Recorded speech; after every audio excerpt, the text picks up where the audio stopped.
Bonjour Thomas Ménager. Bonjour. Les syndicats lancent un ultimatum au Premier ministre. Ils lui laissent jusqu'à mercredi pour faire des propositions face à leurs revendications, renoncer notamment à la réforme des retraites, à la suppression des postes de fonctionnaires. C'est comme cela qu'il faut fonctionner aujourd'hui avec Sébastien Lecornu ? C'est le rôle des partenaires sociaux. Et après cette mobilisation, qui a été une mobilisation réussie globalement, avec beaucoup de monde, et au-delà de ça, des millions de Français qui ne se sont pas mobilisés, mais qui portent un certain nombre de messages qui ont été portés dans la rue, c'est-à-dire on n'en peut plus de payer, on travaille, on ne s'en sort plus, et il va falloir trouver des économies ailleurs que demander des efforts supplémentaires à la France qui travaille, la France qui a travaillé toute sa vie, comme les retraités ou les fonctionnaires, comme le disait M. Chabagnier quelques secondes auparavant sur votre antenne. Oui. Comment vous jugez la méthode Lecornu justement depuis 2 semaines? Il reprend le dialogue avec les syndicats, les partis politiques, on revient aux fondamentaux? C'est la base, normalement, d'un gouvernement, d'un Premier ministre. Et donc, il consulte. Aujourd'hui, il a consulté. Maintenant, on va attendre de voir les résultats de ces consultations, puisque Marine Le Pen, Jordan Bardella sont allés aussi à sa rencontre, lui ont dit un certain nombre de ce qu'était le changement de cap que l'on attendait, que nos électeurs attendent, que je pense une majorité de Français attendent. Mais maintenant, il va falloir passer aux actes, passer à concrètement ce qu'il va convertir, notamment au moment du budget, parce que l'heure de vérité, ça sera clairement le budget. Thomas Ménager, vous évoquiez la manifestation de jeudi. Il y a une demande qu'on a beaucoup entendue dans les cortèges, c'était celle de plus de justice fiscale, autrement dit taxer les plus riches. Vous les avez entendus ? Mais nous, on a toujours dit qu'il fallait faire de meilleures redistributions fiscales. Donc, bien entendu, aller sur une éventuelle taxation, mais pas la taxe Zuckman. Ça, nous sommes opposés, je vous expliquerai pourquoi. Mais une taxation peut-être des plus riches, mais pour redistribuer et faire des baisses d'impôts sur les classes populaires et les classes moyennes. Nous, on finance notamment nos baisses d'impôts avec la baisse de la TVA de 20 à 5,5% pour les Français des classes populaires et des classes moyennes par un impôt sur la fortune financière. Justement, regardons, je suis allée voir cet impôt sur la fortune financière, l'IFF que vous proposez. Oui. Concrètement, il rapporterait peu. Sébastien Chenu a dit cette semaine sur une autre antenne qu'à peine plus que le système actuel, beaucoup moins que la taxe Zuckman que vous citez, qui pourrait rapporter jusqu'à 20-25 milliards d'euros selon les estimations qui varient. C'est très loin du compte. Alors si on est très précis, ce qui est chiffré aujourd'hui, c'est 3 milliards de plus que l'impôt sur la fortune immobilière qui existe aujourd'hui. Qu'est-ce que c'est notre impôt sur la fortune financière? C'est une taxation, mais qui serait à l'exclusion de la résidence principale et des biens productifs. Nous, ce qu'on veut pas, c'est que des chefs d'entreprise qui ont des parts dans des entreprises qui parfois ne dégagent pas encore de bénéfices, mais qui ont une grosse valorisation, ne soient pas empêchés, ne partent pas à l'étranger. Donc oui, on assume d'avoir 3 milliards chaque année de plus qu'actuellement, et pas 15-20 milliards, que l'on aurait peut-être qu'une année. Parce que le problème de la taxe Zuckman, on le sait, c'est que c'est peut-être énorme la première année, mais les années suivantes, ils vont partir. On sait déjà qu'un certain nombre de grandes fortunes françaises sont parties à l'étranger et partiront demain. Éclairez-moi, en 2017, Marine Le Pen, c'était elle qui critiquait les milliardaires, qui s'en prenait à la finance, à la droite du fric. Elle est passée où? Mais non, mais c'est la même chose. C'est pour ça que nous, on n'est pas comme certains qui disent non, les riches, on n'a rien on va pas demander un effort aux riches, on va demander qu'un effort aux classes populaires et aux classes moyennes. C'est plus assez crédible de vouloir. Mais c'est pas ça. C'est qu'en fait, à un moment, il faut être intelligent. C'est-à-dire que la taxation et la fiscalité, elle doit être juste. Donc, bien entendu, ceux qui gagnent plus doivent participer à une proportion qui n'est pas inférieure à ceux qui n'en peuvent plus et qui sont déjà très taxés. Et on est déjà un enfer fiscal, et notamment pour les classes populaires et les classes moyennes. Mais par contre, il ne faut pas avoir la taxation et l'impôt bête et méchant, où derrière, il va y avoir de l'évasion fiscale, où derrière, on va empêcher un certain nombre de chefs d'entreprise d'investir, parce que si demain, il n'y a plus de riches, il y aura plus d'entreprises, il y aura plus d'emplois, et on crée un cercle vicieux négatif et plus d'argent à trouver les années suivantes, puisque s'il y a plus de personnes qui sont au chômage, moins d'entreprises qui vont payer d'autres impôts, l'impôt sur les sociétés, etc., eh bien on s'en sort pas mieux dans les années suivantes. Certains économistes se sont justement penchés sur votre IFF, votre impôt sur la fortune financière, en disant qu'en ne taxant pas les résidences principales, vous faites un cadeau justement aux multimillionnaires. C'est compliqué de naviguer entre ne pas s'en prendre aux plus riches et en même temps satisfaire les classes populaires. La résidence principale, une résidence unique, juste une résidence. Vous savez, le multimillionnaire multimillionnaire, qui représente un patrimoine important. Il a des dizaines et des dizaines de biens. Nous, ce que l'on veut éviter, c'est par exemple, c'est le cas d'une famille qui va léguer une maison de famille qui va être par exemple à l'île de Ré ou à des endroits qui coûtent très très cher. Par exemple.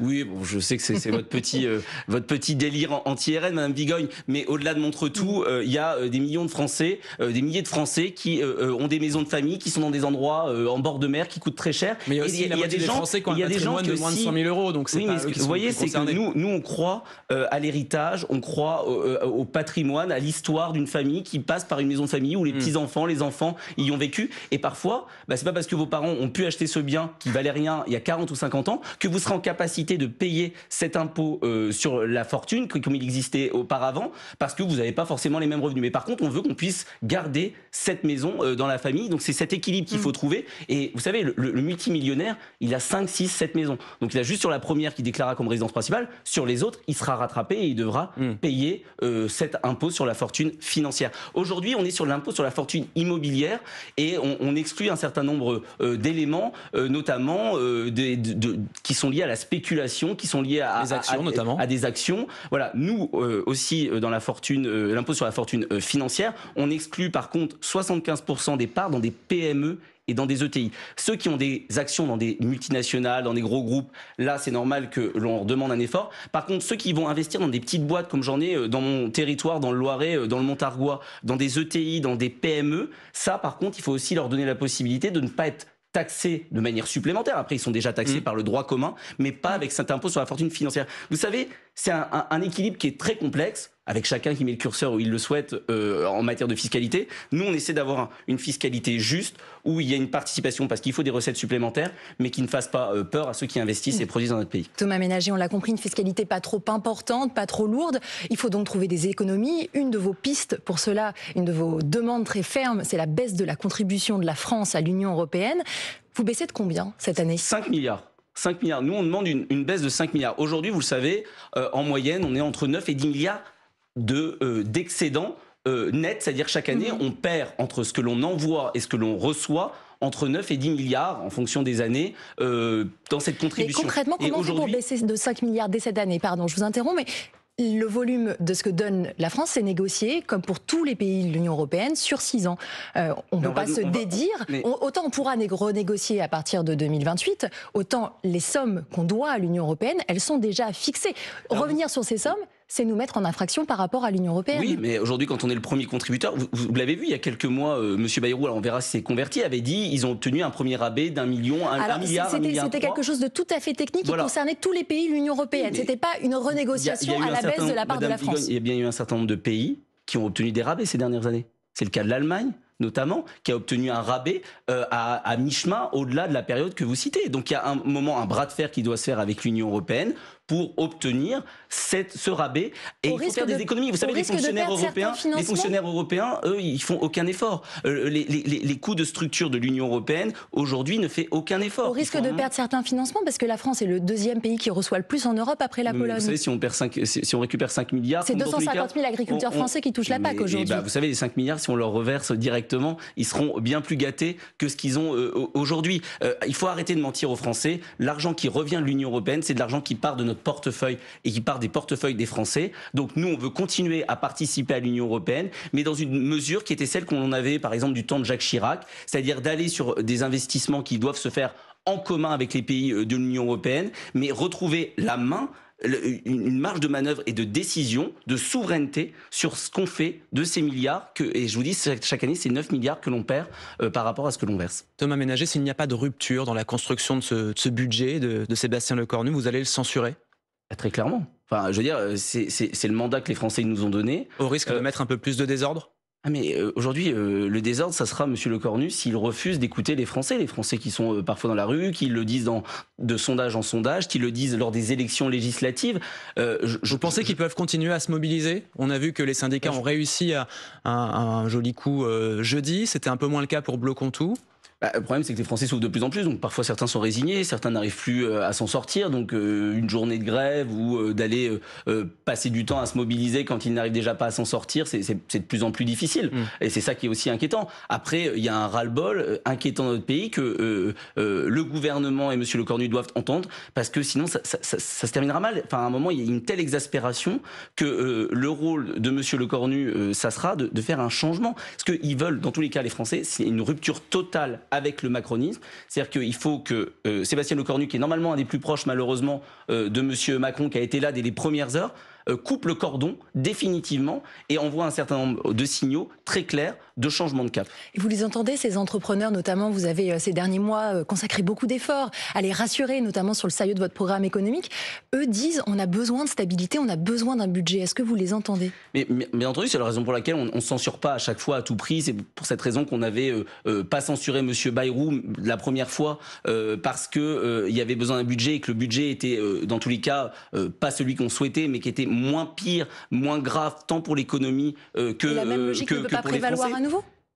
On attendra de voir ce que M. Lecornu fait. Mais si le budget qu'il nous propose ne fait pas d'économie structurelle, continue d'aggraver les déficits, fait souffrir les Français, réduit la croissance, parce que ce que les chefs d'entreprise doivent comprendre, c'est que si on demande des efforts aux classes populaires, aux classes moyennes, ça va être de la consommation en moins. Ça veut dire que s'ils ont plus de fric à la fin du mois pour aller acheter dans les magasins, pour commander des travaux sur leur maison aux artisans du coin, eh bien derrière, pour ces chefs d'entreprise, ça va être des carnets de commandes en moins et ça va être un cercle vicieux négatif pour notre économie. Donc le problème de ces dernières propositions qui ont pu être faites par M. Bayrou, c'est qu'on était dans un cercle vicieux négatif pour notre économie, alors qu'il faut redonner au contraire du pouvoir d'achat pour relancer la machine, augmenter le gâteau, augmenter les richesses et mieux redistribuer. Thomas Ménager, député du RN et porte-parole du Rassemblement national, vous restez avec nous. On poursuit cette interview dans quelques instants après le fil info de Julien Raymond à 8h45 sur France Info.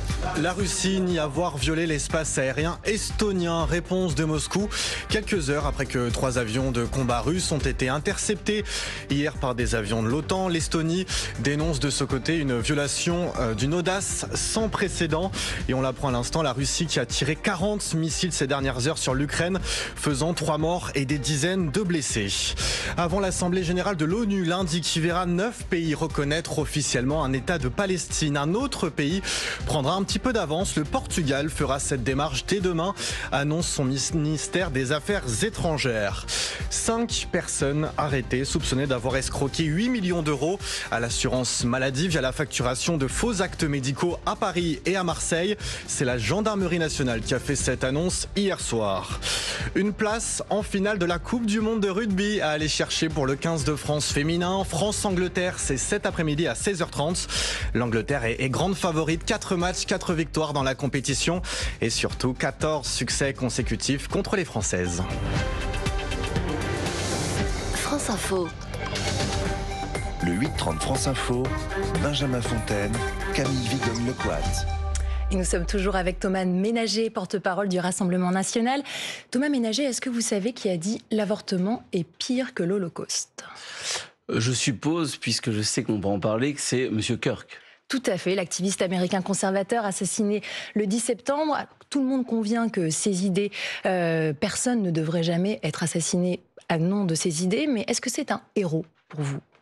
À titre personnel, non, parce que je partage pas ce que vous venez de citer. Je trouve que ces propos ne devraient pas être tenus. Après, je considère, comme Voltaire le disait, que je ne suis pas d'accord avec ce qu'il disait, mais je pourrais me faire tuer pour qu'il ait la possibilité de le dire. Et aujourd'hui, on devrait être tous d'accord que dans une démocratie, dès lors que ça répond à la loi, que ce n'est pas contraire à la loi, que ça ne donne pas lieu à des condamnations, on doit être en capacité de pouvoir dire ce que l'on souhaite, et c'est ce débat d'opinion qui est nécessaire, parce qu'il n'y a que dans les dictatures où on n'a pas le droit de tenir tel ou tel propos. Et vous comprenez ce qui l'élève en martyr aujourd'hui ?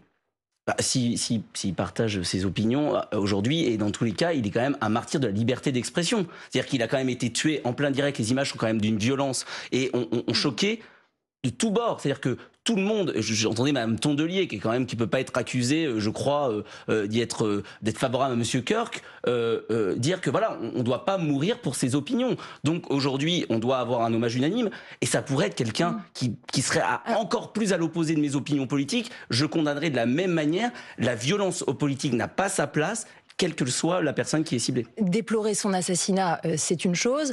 lui rendre hommage, c'en est une autre. J'étais dimanche à votre entrée politique à Bordeaux. Il m'a pas échappé que Louis Alliot, sur scène, en a profité pour rendre hommage à l'influenceur américain et attaquer la gauche.